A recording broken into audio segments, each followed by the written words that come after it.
Ya, dari baginda Rasulullah sallallahu alaihi wasallam, beliau bersabda, "Walladzi nafsi biyadihi," demi Allah yang nafsi, yang diriku ada pada kekuasaannya, "Lau lam tudnibu," apabila kalian tidak melakukan dosa, la hadzaballahu ta'ala bikum, Allah Subhanahu wa taala akan menyelesaikan perkara kepada kalian. Artinya selesai, sudah generasi kalian habis.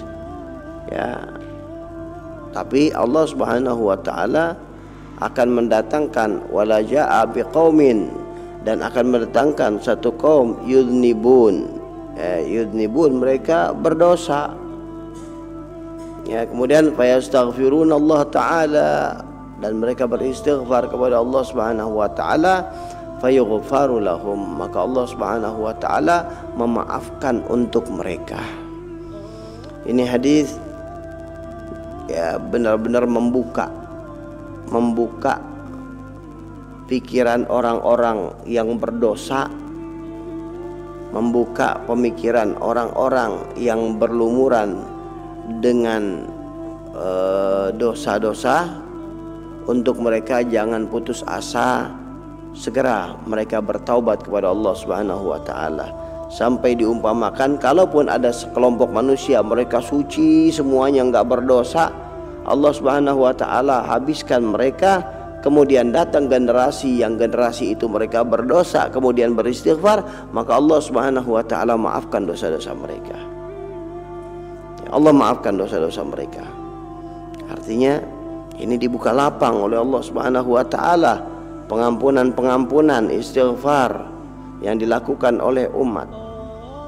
Ya, maka tidak pantas untuk umat ini mereka tidak beristighfar, tidak pantas untuk umat yang mereka bersalah, berdosa, kemudian mereka tidak bertobat, mereka tidak beristighfar kepada Allah Subhanahu wa taala, karena Allah Subhanahu wa taala membentangkan pemaafannya.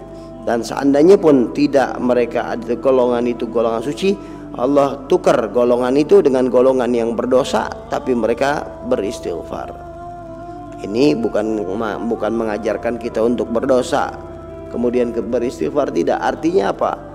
Artinya manusia ini tempatnya salah, memang Allah Subhanahu wa taala sudah tahu. Tapi sebaik-baik orang yang bersalah adalah mereka yang bertaubat. Berapa banyak taubat yang dilakukan oleh seseorang mengantarkan orang itu ke gerbang keridhaan Allah Subhanahu wa taala. Berapa banyak dosa yang dilakukan oleh seseorang, tapi dosa itulah yang menjadikan penyebab dia mendapat keridhaan Allah. Dengan dia bertobat, menyesal dengan sebenar-benarnya, maka di situ dibuka keridhaan Allah Subhanahu wa taala untuknya. Sebaliknya, berapa banyak ibadah yang dilakukan oleh seseorang, tapi ibadah itu bukan mengantarkan kedekatan tapi kejauhan kepada Allah Subhanahu wa taala. Karena dengan dia ibadah, dia merasa congkak, dia merasa sombong, dia merasa hebat, dia merasa sempurna. Akhirnya masuklah sifat-sifat syaitan. Tambah beribadah dia tambah merasa dirinya super, tambah merasa dirinya hebat, maka Allah Subhanahu wa taala binasakan mereka. Naudzubillah.